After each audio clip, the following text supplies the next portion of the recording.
अच्छा शर्मीन, जैसे मैंने इंट्रो में ही कहा कि पेरेंट्स रेस्पेक्ट डे है, लेकिन हमें कंप्लेन मिलती है पेरेंट्स की तरफ से कि बच्चे ओब्लाइज नहीं करते। मैं इसके बारे में ये कहना चाहूंगी कि सबसे पहले जो ये वाली जनरेशन है ना, आई थिंक हमने पहले भी ये बात कर चुकी है, ये बात कर चुके हैं कि ये वाली जनरेशन छोटे शहरों से बड़े शहर माइग्रेट कर रही है। अब उस माइग्रेशन की वजह से क्या हो रहा है कि जहां हम एक कम्युनिटी में रहते थे कि हमारे सास ससुर दादा दादी नाना नानी सब साथ रहते हैं जॉइंट फैमिली में, वो जॉइंट फैमिली सिस्टम न्यूक्लियर बनता जा रहा है कि मियाँ बीवी और बच्चे एक घर में रहता है। तो जब वो मिलते भी हैं, जब वो मियाँ बीवी जो पेरेंट्स हैं जब वो अपने माँ बाप से मिलते हैं,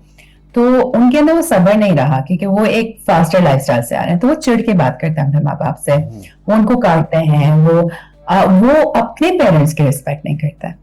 तो अगर आप अपने पेरेंट्स की रिस्पेक्ट अपने बच्चों की तरफ नहीं करेंगे, जो तरबियत लफ्ज है ना, तरबियत का ये मतलब नहीं कहना कि माँ बाप की इज्जत करो, वो हमें इस्लामिया क्लास में वैसे ही सिखाया जा रहा है बहुत छोटी उम्र से। मगर इज्जत करना होता क्या है, लीड बाय एग्जाम्पल जो है वो आपके माँ बाप आपको सिखाते हैं। और अगर आपके माँ बाप अपने बुजुर्गों की इज्जत आपके सामने ना करें और अगर वो आपकी इज्जत ना करें, इज्जत दो तरफा होती है। अगर आप अपने बच्चों की इज्जत नहीं कर रहे और अगर वो आपको जवाब दे रहे हैं, तो अगर उन्हें थप्पड़ मार पड़ रहा है, तो वो बच्चा सीखता है कि प्यार, जो प्यार होता है ना, वो मार होती है,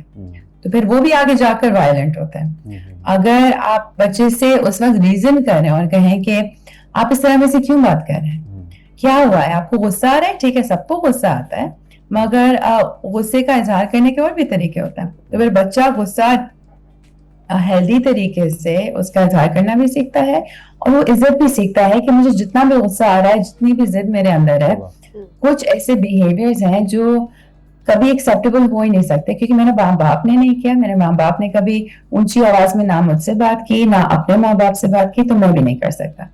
तो ये सब लीड बाय एग्जाम्पल होता है। सही। शर्मीन साहिबा, पहले की दुनिया कुछ और थी, पहले के मामलात कुछ और थे। हम स्कूल्स में भी देखते थे, हमें डांट पड़ जाती थी, कभी कभी मारना भी हो जाता था कि टीचर ने डांट दिया या मार दिया, या फिर घर आके फिर अम्मी से तो मार जरूर पड़ती थी। लेकिन आजकल के बच्चे ये सब बर्दाश्त नहीं कर रहे। अल्फा जनरेशन जिसको हम आजकल कह रहे हैं, और उसके बाद बीटा जैन आएगी, उसके बाद कुछ और जनरेशन्स भी आनी है, तो क्या समझती हैं कि क्या इज्जत करना सिर्फ एक दिन का ही नाम रह गया है? क्या इज्जत करना सिर्फ मारने पीटने को हम कहते थे, या फिर इज्जत रिस्पेक्ट करना हम उसको कहते हैं कि हमें सुना जाए, हमें प्यार से समझाया जाए? क्या कहेंगी? आई थिंक आपने मेरे सवाल में ही जवाब दे दिया है कि पुराने जमाने में जो माँ बाप की इज्जत थी वो कमांड की जाती थी, तो वो जो रिस्पेक्ट थी वो रिस्पेक्ट नहीं थी, वो फियर था कि हमें डर लगता था तो हम चुप करके ओबे करते थे। आजकल की जिंदगी जो है, बच्चे जो हैं वो चाहते हैं कि आपको समझाया जाए कि हम क्यों इज्जत करें।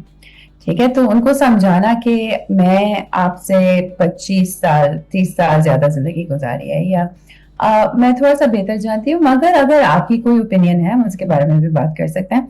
इज्जत देने से मिलती है, और जो बच्चे भी जो है ना, आप उनको इज्जत जितनी देंगे वो आपको देंगे। ये कभी कभार कंफ्यूज हो जाता है, माँ बाप को लगता है कि इज्जत एक डिफॉल्ट सेटिंग है, मगर कोई भी चीज अगर हम बच्चों को भूख सिखाते हैं, जो हम दिन में 3 दफा 4 दफा बच्चे को खाना खिला रहे होते हैं, या जब बच्चा बहुत छोटा होता है,